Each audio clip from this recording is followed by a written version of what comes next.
Bom dia, boa tarde, boa noite, senhores gestores. Então, meu nome é Alain Martini, sou gerente administrativo da Secretaria Executiva da Educação Profissional. Estou aqui gravando uma videoaula, na realidade, de orientações de como utilizar os recursos oriundos do PDDE, Programa Dinheiro Direto nas Escolas, cuja finalidade é prestar assistência financeira em caráter suplementar a todas as escolas.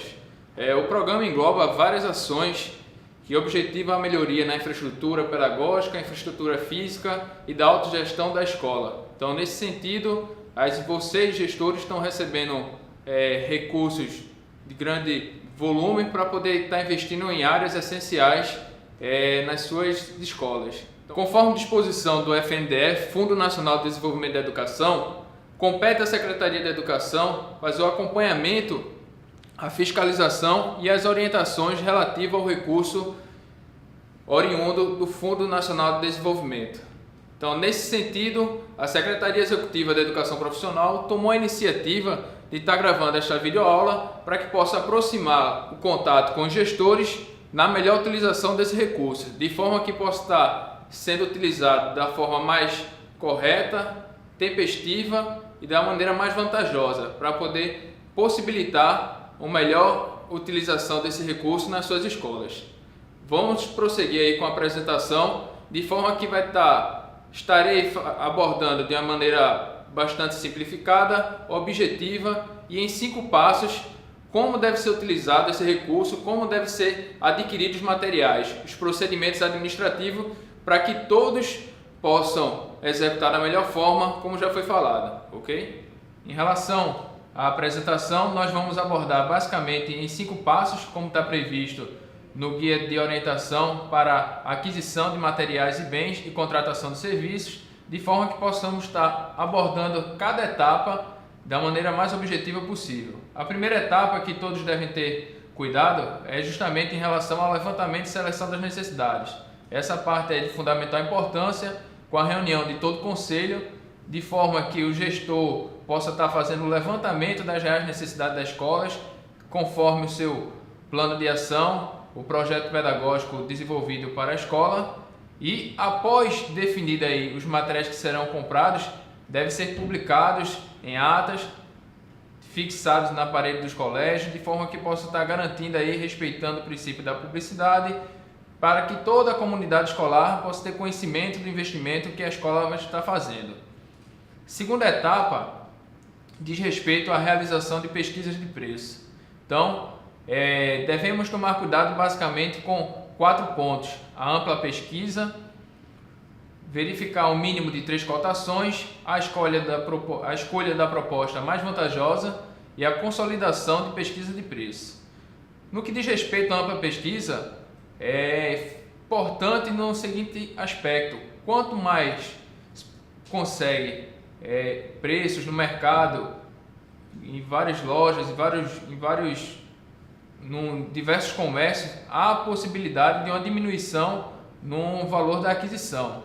Nesse sentido, o que deve ser respeitado obrigatoriamente é que tenha no mínimo 3 cotações, e essas cotações devem obedecer uma formalidade. Primeiro ponto, quanto à forma da cotação, como ela deve ser apresentada pelo comerciante, por aquele que vai estar fornecendo alguns materiais e serviços. Deve ser observados os pontos relativos à identificação da empresa, CNPJ deve estar devidamente preenchido, o endereço, o cadastro da empresa e o nome do cliente, que nesse caso vai ser a escola que está adquirindo os materiais.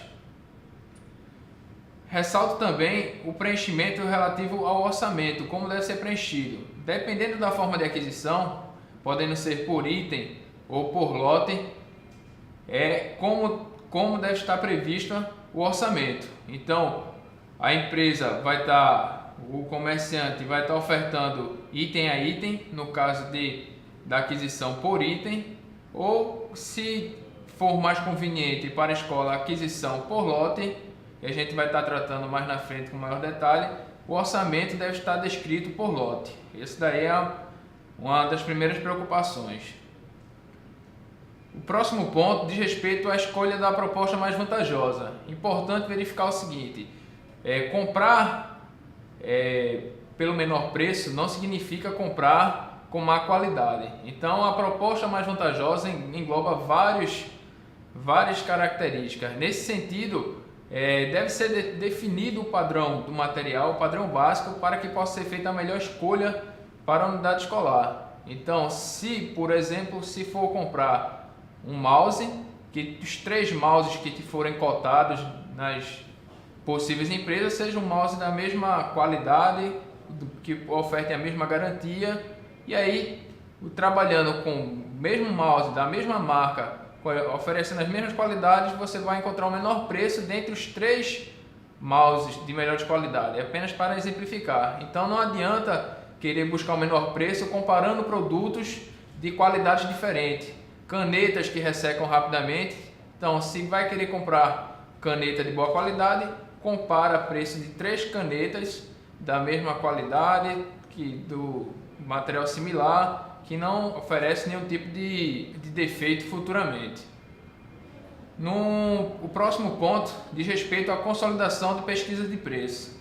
Essa consolidação está prevista na legislação que regula a utilização do recurso do programa Dinheiro Direto na Escola e obrigatoriamente tem que ser consolidada nesta planilha.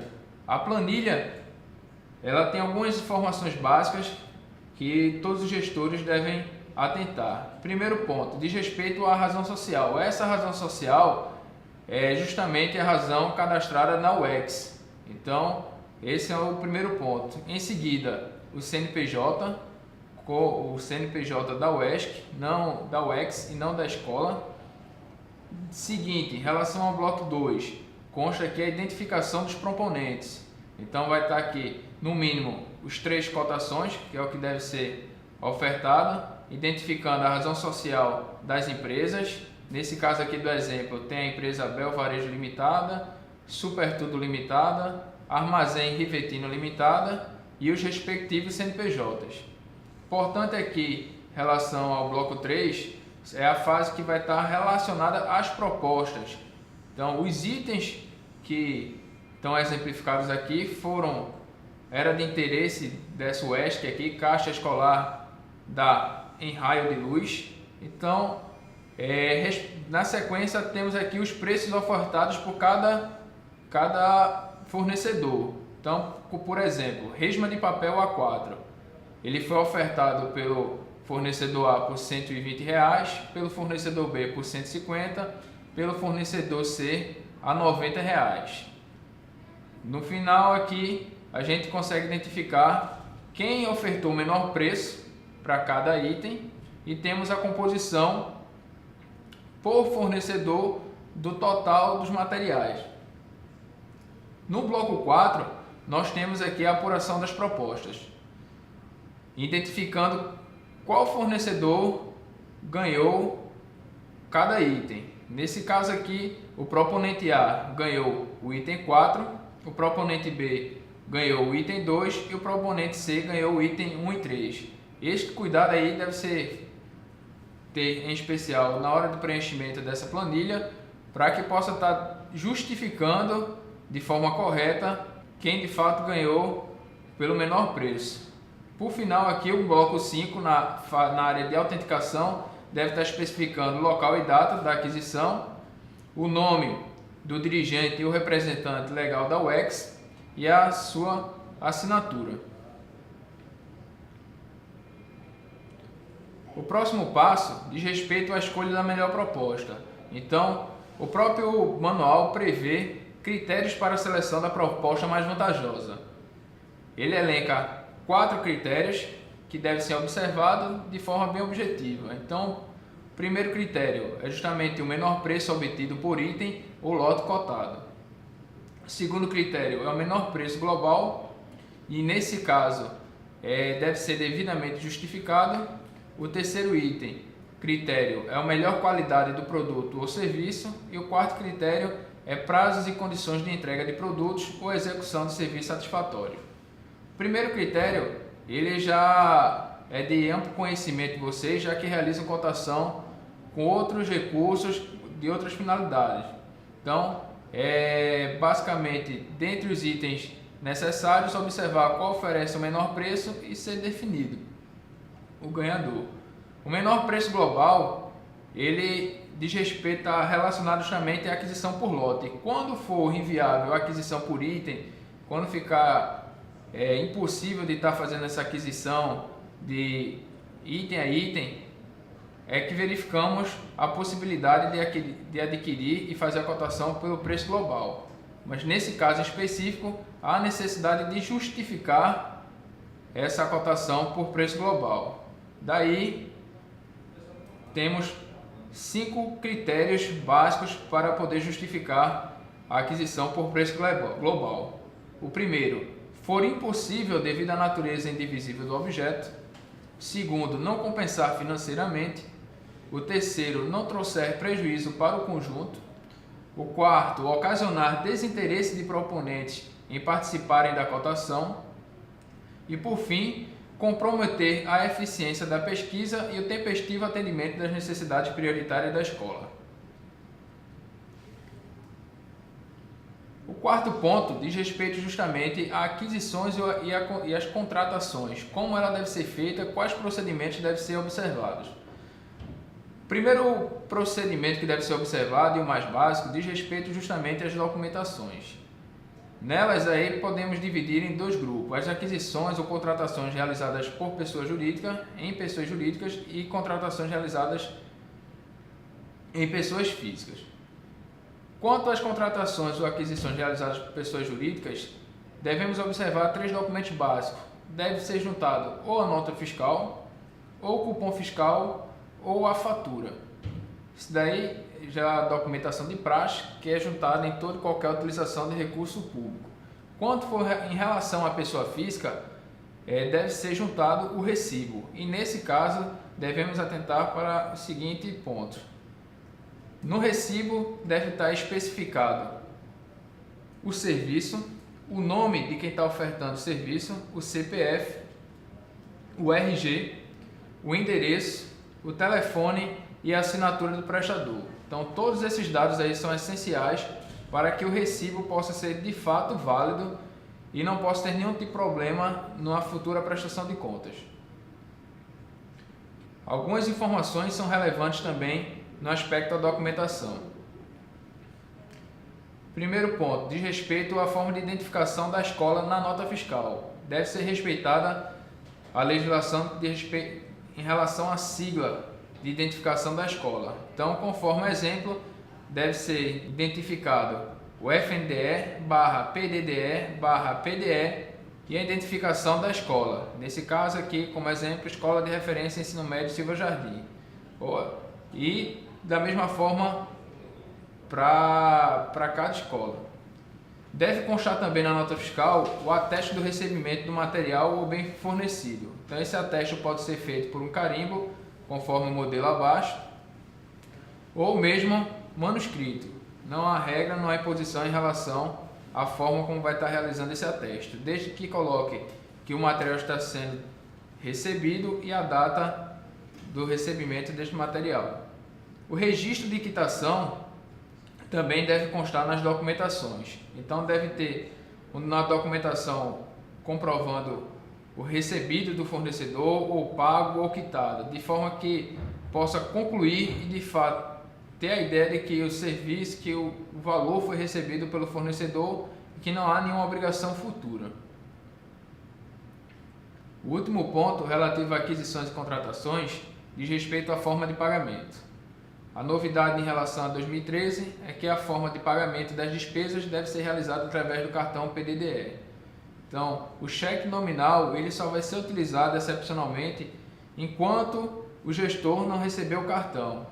Então, dessa forma, aí, o gestor deve verificar junto à agência bancária se o cartão já chegou e, havendo a necessidade de fazer alguma aquisição ou contratação de serviço, emergencialmente utilizar o cheque nominal. O último ponto e o quinto passo diz respeito à guarda da documentação. Então, após obedecer os procedimentos anteriores de cotação, o gestor deve ter um cuidado especial em relação à guarda dessa documentação, relembrando apenas quais documentações devem constar na prestação de contas ao final das aquisições e utilização de todo o recurso. Então, a ata registrando o levantamento das necessidades prioritárias da escola, a definição dos critérios de escolhas adotados para a seleção dos melhores propostas, justificativas e quaisquer outros esclarecimentos pertinentes, os orçamentos apresentados pelos proponentes, a consolidações de pesquisa de preço preenchidas, as originais das notas fiscais, cupons, faturas, recibos, cópia dos comprovantes de pagamento, cheques, quando for o caso, as transferências eletrônicas e o comprovante de emissão do cartão, e outros documentos julgados necessários à comprovação do uso do recurso. Então, dessa forma, a gente conclui em apenas 5 passos, basicamente como está utilizando o recurso oriundo do programa PDDE. Como referência para essa apresentação, tomou como base a resolução número 09/2011, a resolução número 10/2013 e a resolução número 31/2013, todas do FNDE. Também, para fins da metodologia, foi utilizado com base esse guia de orientações, que pode ser baixado diretamente no site do FNDE através da aba do programa Dinheiro Direto da Escola, PDDE. Por fim, havendo alguma necessidade de esclarecimento ou surge alguma dúvida, pode mandar um e-mail para promi.seep@gmail.com. Esse canal vai ser um canal exclusivo de dúvidas, esclarecimentos e orientações para a utilização desse recurso.